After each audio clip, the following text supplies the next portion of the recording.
받을 말씀은 요한복음 11장 38절에서 44절 말씀입니다. 요한복음 11장 38절에서 44절 말씀인데요. 이부 때는 저와 여러분이 한 절씩 교독하도록 하겠습니다. 저부터 38절 읽고 마지막 44절은 합독하도록 하겠습니다. 저부터 38절 읽겠습니다. 이에 예수께서 다시 속으로 비통히 여기시며 무덤에 가시니 무덤이 굴이라 돌로 막았거늘 예수께서 이르시되 돌을 옮겨 놓으라 하시니 그 죽은 자의 눈이 마르다가 이르되 주여 죽은 자가 나으리 되었음에 벌써 냄새가 나나이다. 예수께서 이르시되 내 말이 내가 믿으면 하나님의 영광을 보리라 하지 아니하였느냐 하시니 돌을 옮겨 놓으니 예수께서 눈을 들어 우러러보시고 이르시되 아버지여 내 말을 들으신 것을 감사하나이다. 항상 내 말을 들으시는 줄을 내가 알았나이다. 그러나 이 말씀하옵는 것은 둘러선 무리를 위함이니 곧 아버지께서 나를 보내신 것을 그들로 믿게 하려 함이니이다. 이 말씀을 하시고 큰 소리로 나사로야 나오라 부르시니 44절은 가정에서 함께 읽겠습니다. 시작. 죽은 자가 수적을 배로 동인 채로 나오는데 그 얼굴은 수건에 쌓였더라. 예수께서 이르시되 풀어놓아 다니게 하라 하시니라. 아멘. 오늘은 7번째 표적이라는 제목으로 하나님 말씀 증거하도록 하겠습니다. 우리가 살펴보았듯이 요한복음에는 이제 7개의 표적이 나옵니다. 첫 번째 표적은 이제 물로 포도주를 이제 바꾸시는 표적. 두 번째 표적은 왕의 신하의 아들을 고치시는 표적. 또 세 번째 표적은 38년 된 병자를 고치시는 표적. 또 네 번째 표적은 오병이어로 5,000명을 먹이시는 표적. 다섯 번째 표적은 물 위로 걸으시는 표적. 또 여섯 번째 표적은 날 때부터 맹인된 자를 고치시는 표적. 그리고 마지막 7번째 표적이 죽었던 나사로를 살리시는 표적입니다. 자, 오늘 드디어 이제 7번째 마지막 표적이 일어납니다. 오늘 본문에서 예수님은 죽었던 나사로를 다시 살리십니다. 그래서 오늘 본문은 우리가 3주 동안 살펴봤던 나사로 사건의 절정에 해당되는 장면입니다. 자, 그런데 이 장면에서 우리가 끝까지 놓치면 안 되는 포인트가 있습니다. 나사로를 다시 살리신 사건은 기적이 아니라 표적이라는 것입니다. 표적은 단순한 기적이 아니었죠. 표적은 헬라어로 세메이온, 영어로 사인, 즉 표지판, 안내판이라는 뜻입니다. 그러니까 표적이란 그 기적을 통해 가리키는 표지, 즉 예수님께 초점이 있다는 것입니다. 그래서 모든 표적은 예수님이 어떤 분이신지를 보여주는 것입니다. 자, 오늘 7번째 표적 또한 마찬가지입니다. 죽은 나사로를 다시 살리신 이 표적 또한 예수님이 어떠한 분이신지를 나타내고 있습니다. 자, 그렇다면 오늘의 7번째 표적이 보여주는 예수님은 어떠한 분이십니까? 자, 오늘 말씀을 통해 두 가지로 함께 살펴보도록 하겠습니다. 자, 첫째, 믿는 자에게 하나님의 영광을 나타내는 예수님이십니다. 자, 본문 38절인데요. 그 38절 다시 한번 가정에서도 함께 읽겠습니다. 시작. 이에 예수께서 다시 속으로 비통히 여기시며 무덤에 가시니 무덤이 굴이라 돌로 막았거늘. 아멘. 자, 오늘 예수님은 이제 죽은 나사로의 무덤 앞에 계십니다. 자, 그런데 어떠한 무덤이죠? 38절 하반절에 무덤이 굴이라. 자, 이 당시 무덤은요, 오늘날 무덤과는 다릅니다. 그러니까 우리나라는 이제 땅을 파서 이렇게 무덤을 만들지 않습니까? 그러나 이스라엘의 이 토양은요, 좀 특별했다고 합니다. 삽으로 조금만 땅을 파도 이렇게 바위가 튀어나오는 지형입니다. 그러니 땅을 파서 이렇게 시신을 내장하기가 상당히 힘들었습니다. 그래서 고안한 것이 바로 동물형 무덤이었습니다. 이스라엘의 야산 여기저기에는 석회 속으로 된 천연 동굴이 많이 있었다고 합니다. 그 동굴을 이제 무덤으로 사용했던 것입니다. 때로는 이제 바위 벽을 파서 인공 동굴을 만들어 무덤으로 사용하기도 했습니다. 이런 동굴 안에 이제 죽은 시체를 넣었던 것입니다. 그리고 짐승의 해를 막기 위해 입구에 그 문에 이제 돌로 이제 막았던 것입니다. 그래서 오늘 성경도 이 나사로의 죽은 무덤을 굴이라 말하는 것입니다. 자, 이어서 예수님은 이제 마르다에게 돌을 옮겨 놓으라고 하십니다. 자, 그러자 마르다가 39절에서 뭐라고 말하죠? 주여 죽은 지가 나흘이 되었음에 벌써 냄새가 나나이다. 지난번에 말씀드린 바와 같이 당시 유대인들은요, 죽음에 대한 미신이 있었습니다. 그러니까 유대인들은 사람이 죽으면 그 영혼이 바로 떠난다고 믿지 않았습니다. 그러니까 죽은 사람의 영혼은 3일까지 자신의 시신 주변을 맴돈다고 생각했습니다. 그러니까 주변을 맴돌면서 다시 자신의 몸 안으로 들어갈 기회를 호시탐탐 이제 노리는 것입니다. 자, 그러다가 언제 영혼이 육신에서 완전히 떠나느냐? 죽은 지 4일째 되는 날에 떠난다고 믿었습니다. 자, 그런데 지금 마르다가 뭐라고 말하죠? 주여 죽은 지 나흘째가 되었음에. 여러분, 무슨 의미입니까? 이제는 나사로의 죽은 영혼이 완전히 떠났다는 것입니다. 그러니 다시 살아난 기회가 이제는 전혀 없다는 뜻입니다. 그러니까 여전히 마르다는 나사로가 다시 살아날 것을 기대하지 못하고 있습니다. 그러니까 예수님이 죽은 나사로를 살리실 것을 믿지 못하고 있습니다. 자, 이런 마르다를 향해 예수님이 결정적인 말씀을 하십니다. 본문 40절인데요. 우리 본문 40절 가정에서도 함께 읽겠습니다. 시작. 예수께서 이르시되 내 말을 네가 믿으면 하나님의 영광을 보리라 쓰지 아니하였느냐 하시니. 아멘. 자, 먼저 우리가 이 말을 오해하면 안 됩니다. 자, 이 말은요, 내가 믿어야 죽은 나사로가 살아난다는 뜻이 아닙니다. 그러니까 믿음이 있어야 기적이 일어난다는 뜻이 아닙니다. 그러니까 기적이 일어나는 조건이 우리의 믿음에 달려 있다는 뜻이 아닙니다. 제가 이 구절을 읽을 때마다 기억나는 간증이 하나 있습니다. 제가 좋아하는 찬양 중에 시선이라는 찬양이 있는데요. 이 곡을 작사 작곡한 분이 김명선 간사라는 분이십니다. 이분의 간증을 들었던 적이 있습니다. 이분의 남편이 어느 날 기침을 너무 많이 해서 응급실을 찾아갔다고 합니다. 그때 나온 병명이 말기암이었습니다. 남편분도 그렇지만 이 아내 되신 이 분도 얼마나 충격을 받았겠습니까? 더군다나 이분의 남편은요, 술, 담배도 하지 않고 하나님을 사랑하는 신실한 사람이었다고 합니다. 그러니 더 마음이 무너지지 않았겠습니까? 그런데 그날 이분이 병원에서 나오는데 병원 출구 앞에서 성경 구절 하나가 떠올랐다고 합니다. 바로 우리가 지금 읽은 본문 40절 이 구절이었습니다. 내가 믿으며 하나님의 영광을 보리라. 이 말씀이 하나님의 음성처럼 들렸다고 합니다. 자, 이날부터 하나님께 자신의 믿음을 두고 기도했다고 합니다. 하나님이 기적을 보이실 때 사람의 믿음이 필요하시다며 자신은 지금 믿음이 부족하지 않다고 기도를 드렸다고 합니다. 그러니까 주님이 생기 한번 불어넣어 남편이 당장 벌떡 일어난다 할지라도 전혀 자신은 놀라지 않을 거라는 그런 믿음이 있다고까지 고백했다고 합니다. 자, 그러나 결국 너무나 안타깝지만 남편은 하나님의 부르심을 받았다고 합니다. 자, 그 일을 통해 그분이 믿음과 하나님의 영광에 대해 성경적으로 새롭게 깨달았다고 하더라고요. 자, 그 후의 스토리는 여러분이 간증을 찾아서 들어보시기 바랍니다.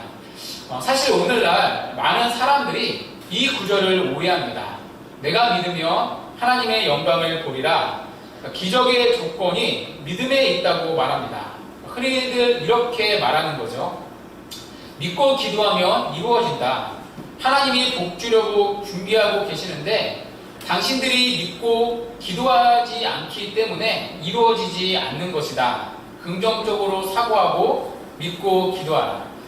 그분들이 하나같이 하는 말은 이겁니다. 문제는 우리가 믿지 않아서라는 것입니다.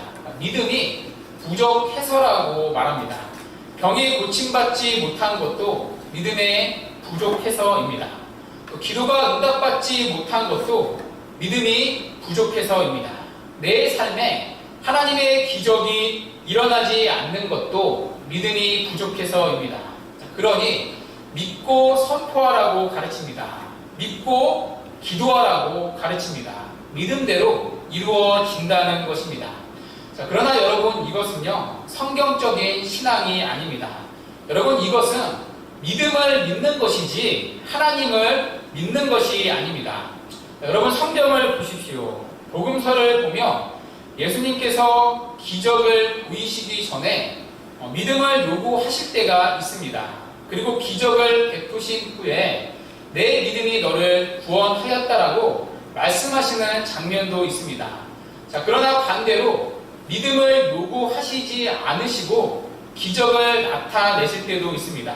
자, 우리가 살펴본 요한복음 5장을 한번 떠올려 보십시오.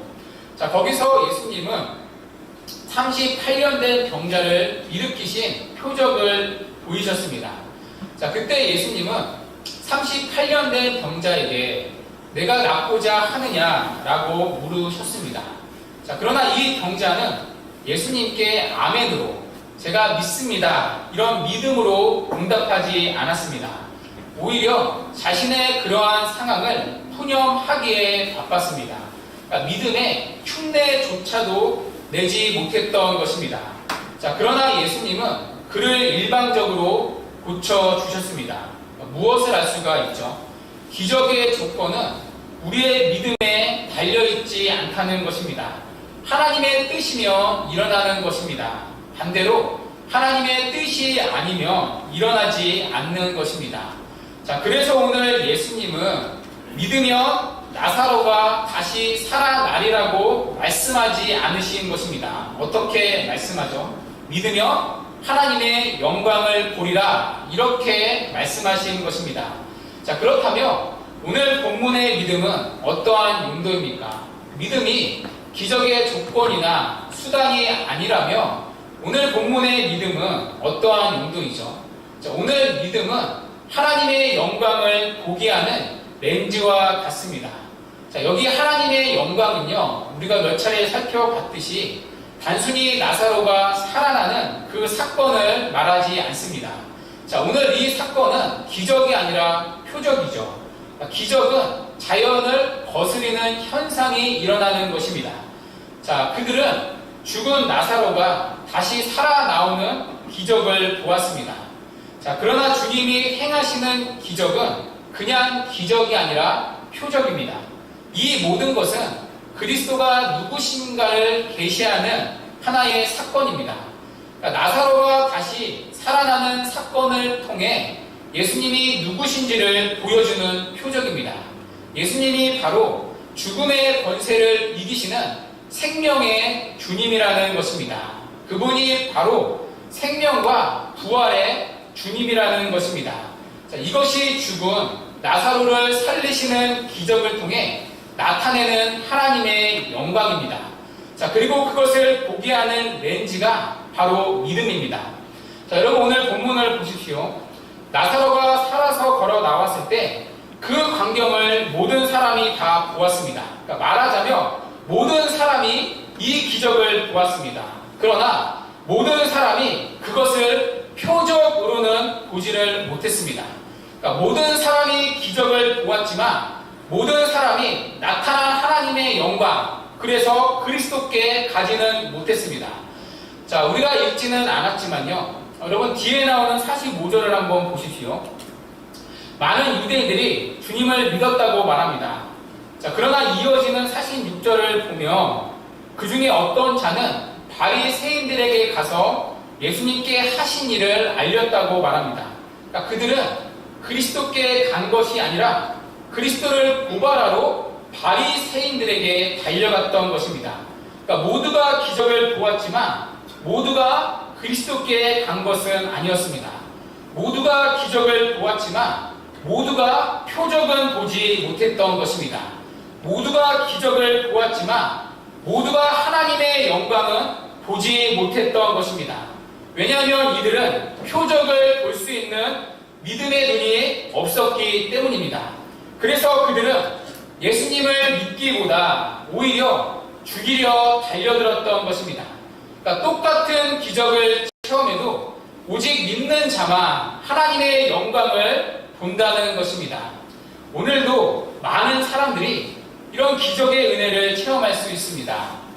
불치의 질병이 치유를 받는 일이 일어나는 것을 우리는 종종 경험합니다.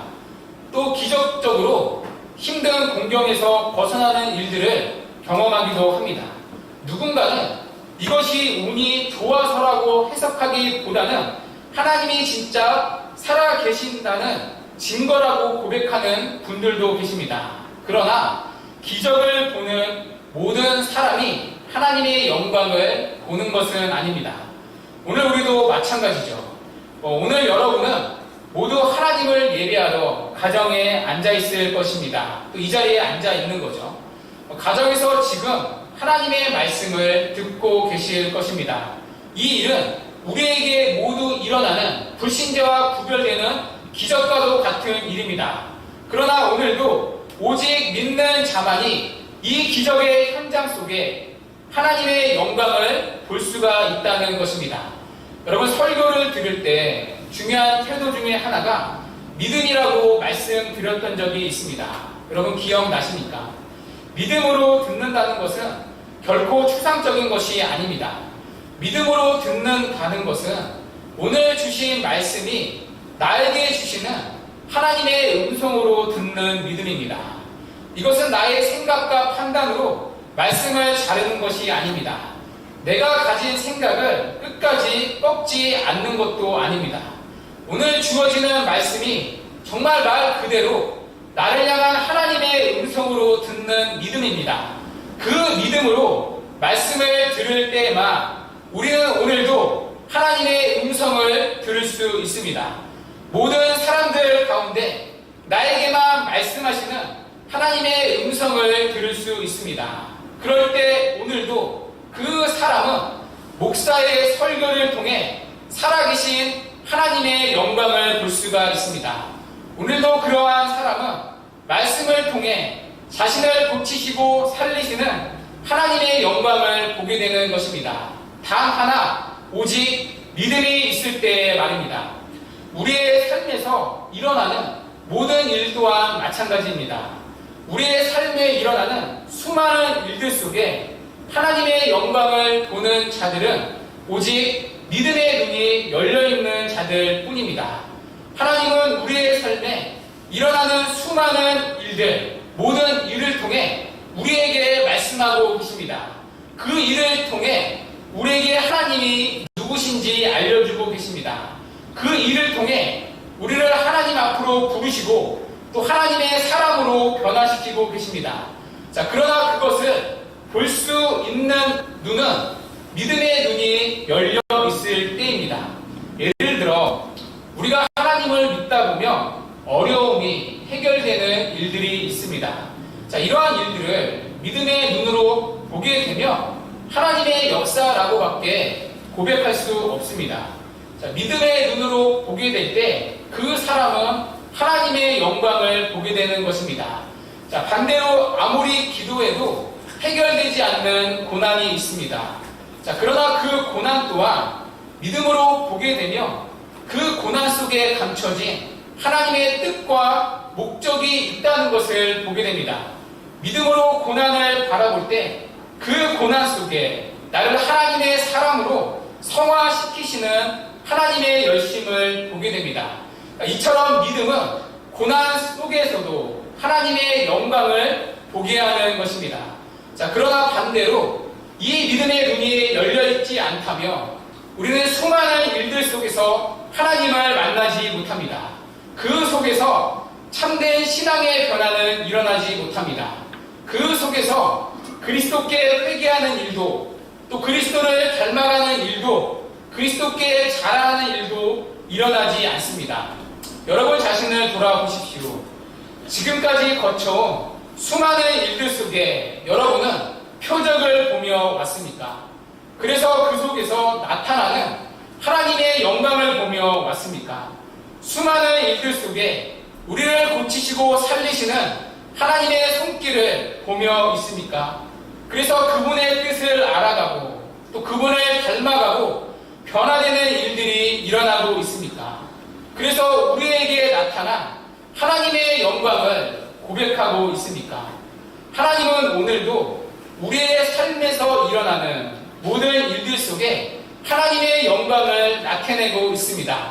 단 하나, 오직 믿음의 눈이 열려 있는 자들만 그 영광을 오늘도 보게 되는 것입니다. 그러므로 우리가 구해야 할 것은 바로 이러한 믿음입니다. 오늘 믿음은 기적의 조건과 수단으로 등장하지 않습니다.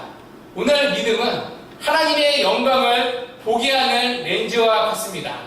이러한 믿음으로 예배를 드리고 말씀을 듣는 것입니다. 이러한 믿음으로 우리의 삶에 일어나고 있는 수많은 일들을 해석하는 것입니다. 그러한 믿음이 있을 때 우리는 삶의 자리에서 어떠한 환경과 상관없이 하나님의 나타난 영광을 보게 되는 것입니다. 바라기는 이러한 믿음 우리 안에 있기를 바랍니다. 그래서 예배의 자리에서 또 삶의 자리에서 하나님의 영광을 경험하고 목도하고 고백하는 거룩한 은혜가 우리 모두에게 있기를 간절히 바랍니다. 자, 둘째, 이 7번째 표적이 보여주는 예수님은 어떠한 분이십니까? 사망의 자리에서 생명의 자리로 우리를 부르시는 예수님이십니다. 자, 본문 41절인데요. 우리 41절 한번 같이 우리 가정에서도 읽도록 하겠습니다. 시작. 물어오니 예수께서 눈을 들어 물어보시고 이르시되 아버지여 내 말을 들으신 것을 감사하나이다. 아멘. 자, 오늘 본문을 보면요, 의아한 부분이 있습니다. 많은 사람들이 이제 나사로의 무덤 앞에 있는 이제 돌을 옮겨 놓았습니다. 자, 그러나 예수님이 이제 바로 나사로를 살려야 하지 않습니까? 자, 그러나 예수님은 나사로를 바로 살리지 않으십니다. 자, 중간에 무엇을 하시죠? 기도를 하십니다. 자, 그런데 사실 예수님은요, 기도할 필요가 없으신 분이십니다. 사실 예수님은 기도하지 않으셔도 죽은 나사로를 살려내실 수 있는 분이십니다. 자, 그런데 예수님은 기도를 하심으로 죽은 나사로를 살려내십니다. 왜입니까? 왜 기도하시죠? 자, 그 답이 42절에 있습니다. 우리 이어지는 42절 함께 가정에서도 읽어보도록 하겠습니다. 시작. 항상 내 말을 들으시는 줄을 내가 아나이다. 그러나 말씀하옵는 것은 둘러싼 우리를 위함이니 곧 아버지께서 나를 보내신 것을 그들로 믿게 하려 함이니. 아멘. 자, 예수님이 기도를 하신 이유가 어디에 있죠? 아버지께서 나를 보내신 것을 그들로 믿게 하려 함이니. 자, 예수님은 하나님께서 보내신 분입니다. 우리를 구원할 메시아로 중보자로 보냄받은 분입니다. 자, 그것을 믿게 하는 행위가 이제 예수님의 이 기도라는 것입니다. 예수님은 우리를 위해 기도하심으로 하나님이 보내신 중보자라는 사실을 보이는 것입니다. 예수님은 이 땅에 죄인들을 위해 기도하심으로 하나님이 보내신 중보자요, 또 메시아요, 구원자라는 사실을 보이는 것입니다. 자, 이 기도의 목적대로 예수님은 죽은 나사로를 살리실 것입니다. 기도를 마치신 예수님은 죽은 나사로를 향해 큰 소리로 외치십니다. 자, 본문 43절을 한번 보십시오. 이 말씀을 하시고 큰 소리로 나사로야 나오라 부르시니. 자, 예수님은 큰 소리로 나사로야 나오라고 외치십니다. 그런데 이 나사로야 나오라 이 외침을요, 헬라어로 보면 두 개의 부사로 이루어져 있습니다. 주로 X라는 이 두 개의 장소를 나타내는 부사로 이루어져 있습니다. 그러니까 지극하며 나사로야 이리로, 밖으로라는 뜻입니다. 그러니까 지금 나사로는 사망의 권세가 지배하는 장소인 무덤 안에 있습니다. 그러나 주님은 지금 나사로를 사망의 권세의 자리에서 생명의 자리로 불러내는 것입니다. 나사로야, 이리로, 밖으로. 자, 그리고 이 일은 단지 나사로에게만 일어나는 일이 아닙니다. 성경은 모든 인간을 허물과 죄로 죽은 자들이라고 선언하고 있습니다. 모든 사람은 나사로와 같이 영적으로 죽어 사망의 무덤, 사망의 권세 아래에 갇힌 자들입니다. 그리고 나사로와 같이 사망의 권세의 자리에서 스스로 나올 수 있는 사람은 아무도 없습니다. 마치 나흘이 지나 썩을 대로 썩어 더 이상 스스로 살아날 가능성이 제로인 시체인 상태가 바로 모든 인간의 영적인 상태입니다. 그러나 그 사망의 무덤 속에 갇혀 죽어있는 시체 같은 우리를 주님이 찾아오신 것입니다. 그리고 그 사망의 자리에서 우리를 생명의 자리로 부르신 것입니다. 나사로야 나오너라, 이리로, 밖으로. 이 저항할 수 없는 주님의 일방적인 생명의 부르심이 오늘 우리에게 들려진 것입니다. 나사로야 나오너라. 이 주님의 저항할 수 없는 불가항력적 부르심이 우리의 귓가에 들려진 것입니다.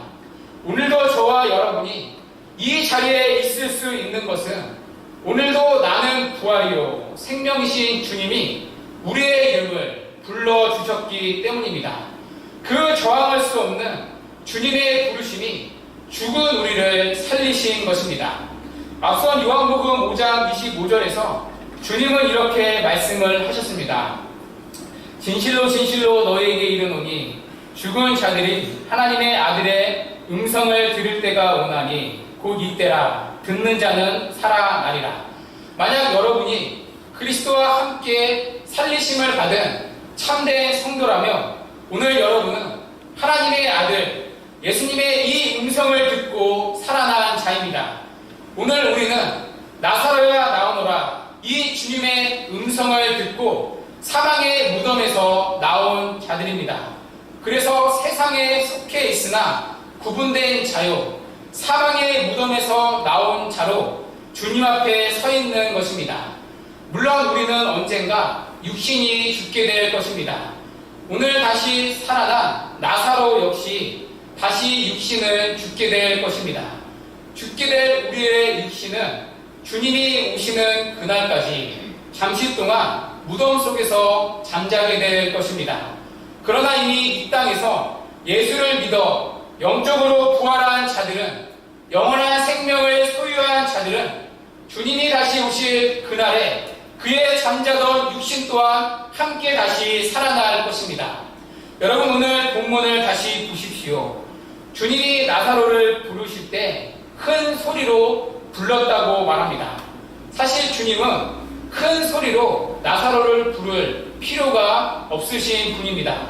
죽은 자를 살리는데 큰 소리가 필요했던 것은 아닙니다. 주님은 잔잔한 소리로도 얼마든지 나사로를 부를 수 있었습니다. 자, 그런데 주님은 왜 큰 소리로, 하필 큰 소리로 나사로를 불렀습니까? 여러분, 왜인지 아십니까? 여기에는 몇 가지 해석이 있습니다. 첫 번째는 큰 소리로 나사로를 불러내신 것을 예수님의 재림 때의 모습과 연결하는 것입니다. 자, 데살로니가전서 4장 16절 말씀인데요. 자, 이 구절은 예수님이 다시 오실 때의 모습을, 그 현상을 소개하고 있습니다. 우리 데살로니가전서 4장 16절 우리 가정에서도 함께 읽도록 하겠습니다. 시작. 주께서 호령과 천사장의 소리와 하나님의 나팔 소리로 진이 하늘로부터 강림하시리니 그리스도 안에서 죽을 자들이 먼저 일어나고. 아멘. 자, 예수님이 다시 오실 그날에 어떤 소리들이 있죠? 호령과 천사장의 소리, 하나님의 나팔 소리. 한마디로 무엇이죠? 모든 사람이 들을 수 있는 큰 소리와 함께 오신다는 것입니다. 자, 오늘 주님은 죽은 나사로를 살리실 때 큰 소리로 부르셨습니다. 그리고 주님은 다시 오실 때 큰 소리로 찾아오신다는 것입니다. 오늘 나사로를 부르시는 주님의 큰 소리는 장차 다시 오실 주님의 소리를 들려주는 것입니다. 다시 오실 주님은 큰 소리로 우리를 다시 찾아오실 것입니다. 그리고 그때 죽은 나사로가 다시 살아났듯이 무덤 속에 자고 있는 우리의 죽은 육신 또한 영원히 살리신다는 것입니다. 자, 또 하나 예수님이 죽은 나사로를 큰 소리로 부르신 이유가 있습니다. 주변에 있던 유대인들 또한 살리기 위한 의도적인 외침이라는 해석입니다. 예수님은 죽은 나사로 한 사람을 살리심으로써 죽은 나사로 혼자만이 아니라 영적으로 죽어있는 수많은 사람들을 살리시기 원하셨던 것입니다. 그래서 주님은 모두가 들을 수 있는 큰 소리로 외쳤던 것입니다.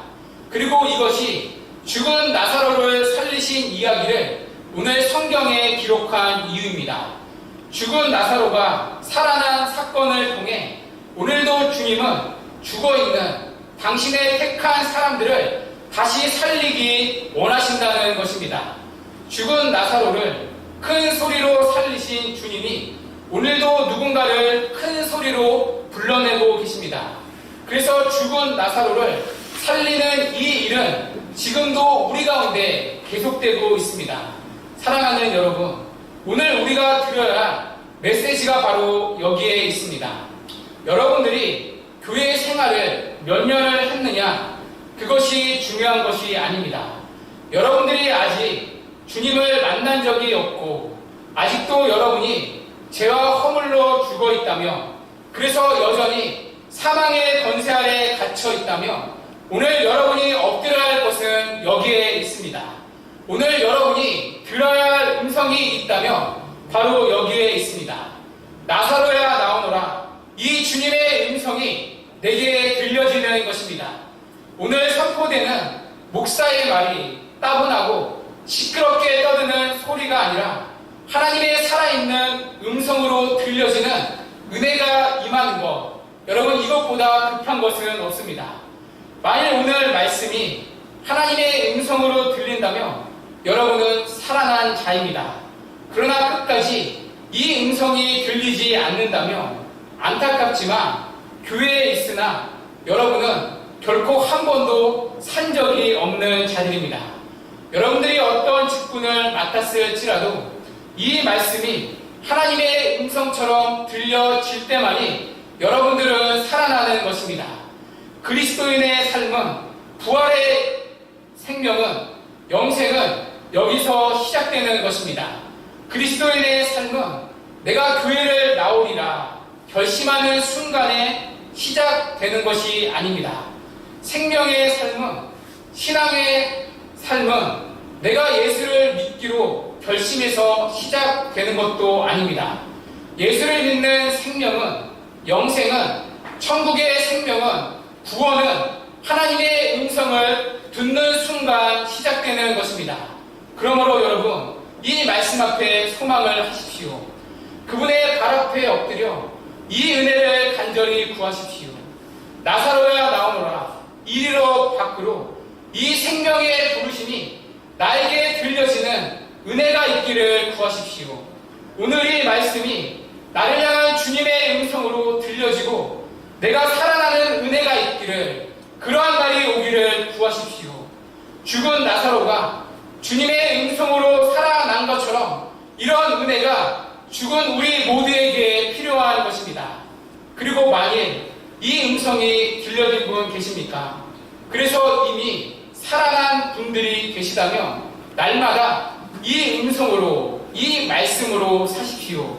그 말씀이 우리를 이 땅에서 영원한 생명으로 살게 할 것입니다. 주 안에 사랑하는 여러분, 나사로야 나오너라. 이 주님의 크신 음성, 우리 모두에게 꼭 들려지는 복된 은혜가 있기를 바랍니다. 그래서 다시 오실 주님이 큰 소리로 우리를 부르실 때 한 사람도 예외 없이 모두가 기쁨으로 주님의 큰 소리를 맞이하는 복된 은혜가 우리 모두에게 있기를 주님의 이름으로 간절히 축원합니다.